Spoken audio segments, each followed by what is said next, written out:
자, 오늘 아침에 긴급하게 김용현 전 국방부 장관 이 변호인이죠. 예. 그렇죠. 변호인단이 이게 기자회견을 했습니다. 그래서 네. 나와서 굉장히 그래도 차곡차곡 긴 시간 동안 꽤 얘기를 많이 했어요. 네. 네. 보니까 결국에 지금 이제 내란으로 이제 방향을 잡았지 않습니까? 네네. 크게 본다면 이건 내란이 아니다. 네. 내란이 아니다. 그러니까 국방부 장관도 전 국방부 장관도 내란이 아니다. 그건 뭐냐? 비상계엄을 한 건 맞다. 네. 근데 비상계엄은 정말로 이 정치 폐악질이라는 표현을 썼더라고요. 네. 민주당의 정치 폐악질에 경종을 울리고자 했던 것이다. 네. 그러면서 여러 가지 그동안 몰랐던 이야기가 하나 나왔는데 포고령 1호 있지 않습니까? 네네. 포고령 예를 들어서 포고령 1호에 대해서 포고령 1호의 첫 번째 뭐 정당 정치 행위를 중단한다. 네. 뭐 국회와 지방의회 그걸 가지고서 뭐 내란이다 이렇게 하는데 반대 증거로 원래 김용훈 국방부 장관이 만들었던 포고령에는 비상계엄이니까 통행 금지 같은 거 그게 들어가 있었대요. 근데 그거를 윤석열 대통령이 보여줬더니 그건 뺐다. 그러니까 이거는 뭐냐면은 뺄 때 뭐라 그랬냐? 아 이거는 내가 비상계엄을 하지만 이거는 정말로 국회에 뭐 경고하기 위한 거다. 이렇게 한 얘기를 오늘 기자회견에서 변호사들 기자회견에서 얘기를 했습니다.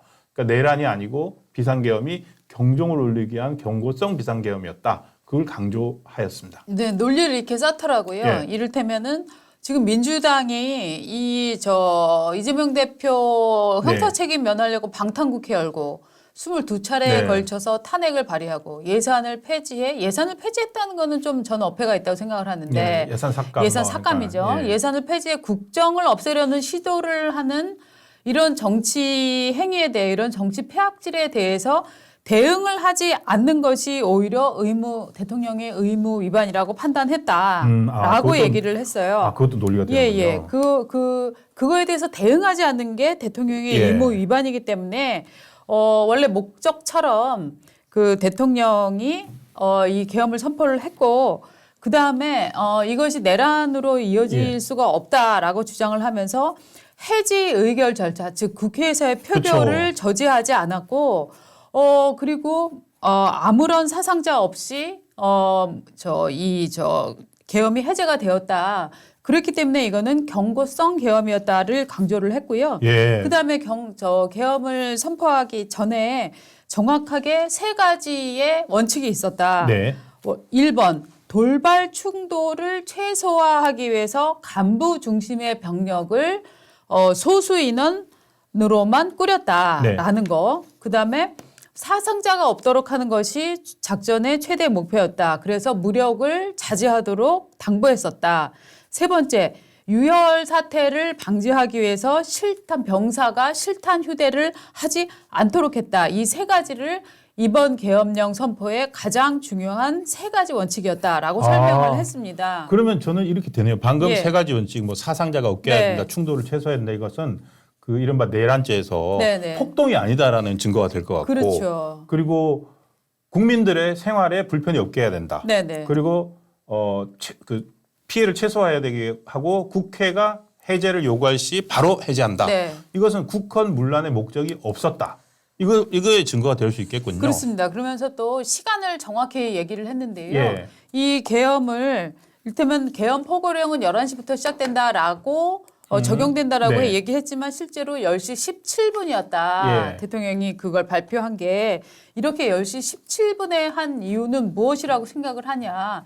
정말로 국회의 표결을 맞으려면은 주말이라든가 이런 그쵸. 시간을 기해서 예. 자정 넘어서라든가 새벽이라든가 이런 시간을 기해서 했을 텐데 이렇게 국회 해제 표결이 가능하도록 10시 17분에 이것을 계엄령을 발표한 것 자체가 이것이 경고성 계엄이라는 것을 입증하는 거다라는 논리를 지금 쌓아서 얘기를 했습니다. 그렇습니다. 그러니까 지금 저희는 언론 보도, 뭐 유튜브, 인터넷 뭐 이런 데서 나오는 것으로 보면은 네네. 그 전부 다 내란이다. 대통령이 어떻게 이런 짓을 할 수 있냐 이렇게 몰아가고 이렇게 생각을 하기 쉬운데 이게 법정으로 가게 되면은 예. 한 줄 한 줄을 가지고서 왜 그랬을까를 따져보게 되는데 지금 이제 그 시작을 처음 본 거네요. 그렇죠.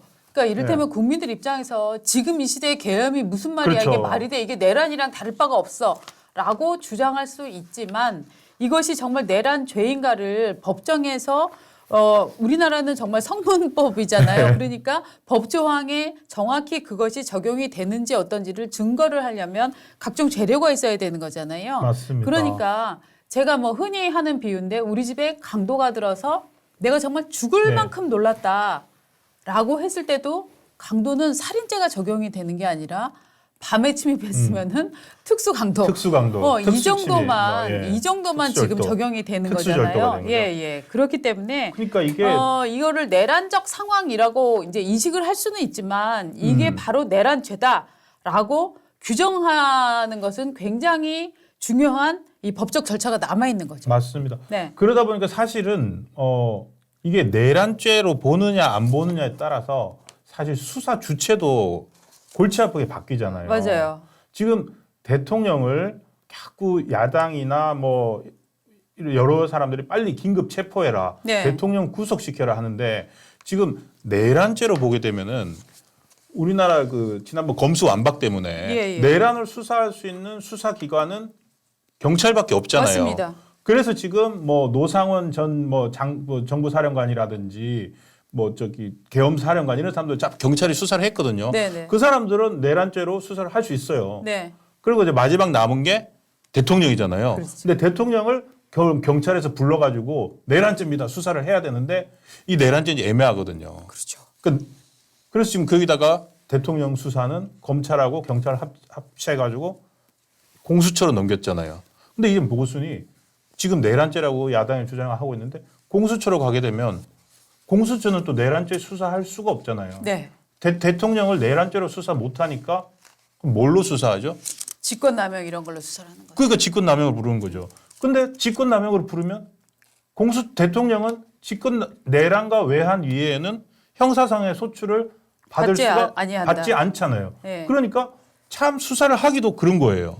그렇죠. 그렇기 때문에 지금 민주당에서 계속 무슨 얘기를 하냐면은 내란이 끝나지 않았다라고 얘기를 하고 있는 거예요. 왜냐하면 지금 대통령이 내란죄를 계속 범하고 있어야 현행범으로서 수사가 가능하다는 논리가 가능한 거잖아요. 야, 그렇기 때문에 지금 계속 민주당에서는 윤석열 내란은 끝나지 않았다 이런 주장들을 네. 계속 하고 있거든요. 그다음에 내란에 잔불 세력이 있다 이렇게 계속 얘기를 한덕수 총리? 해가고 있는 이유 자체가 지금 내란이 종결되었다라고 지금 볼 수가 없는 거예요. 지금 사태가 계속 발생하고 있고 네. 국민 여러분 지금 생활하는데 아무 불편이 없으시지만 이거는 내란이 계속되고 있는 겁니다라는 일종의 저는 선동 작전이라고 생각을 하는데 지금 우리 내란 중에 방송하고 있는 건가요? 그렇죠. 그런 얘기를 내란 중에? 계속 해가고 있는 이유가 이게 자기네가 기본적으로 검찰의 힘을 빼고 네. 수사를 이리저리 꼬아놨어요. 공수처, 경찰, 검찰 해갖고 검찰의 힘을 뺀다고 하면서 그럼 검찰의 뺀 힘을 어디다가 정확히 줘서 어떤 기능을 줄 거냐를 맞아요. 정확히 개통정리를 안 해놓은 상태에서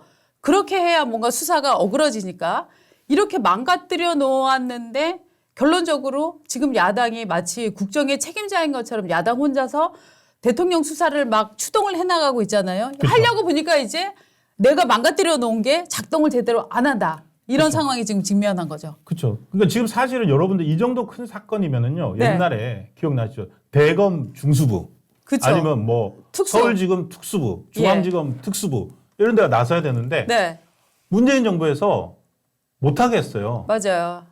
그런 중대 수사 검찰이 하지 마.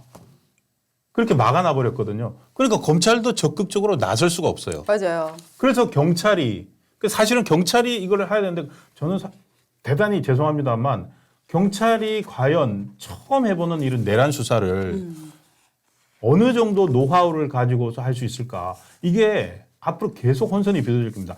단적인 예로요. 지금 노상원 전 정보사령관 예. 거기서 나온 수첩을 보면은 내용이 어마어마하잖아요. 네. 그걸 보면 정말로 내란 음모가 있었던 것 같아요. 뭐 NLL에서 뭐 분쟁을 유도한다든지 뭐 원전 타격을 해서 한다든지 여러 가지 요인 암살이라든지 이런 게 막 수첩에 나왔다고 해가지고 며칠 전까지 저희들이 어마어마하게 놀랐지 않습니까?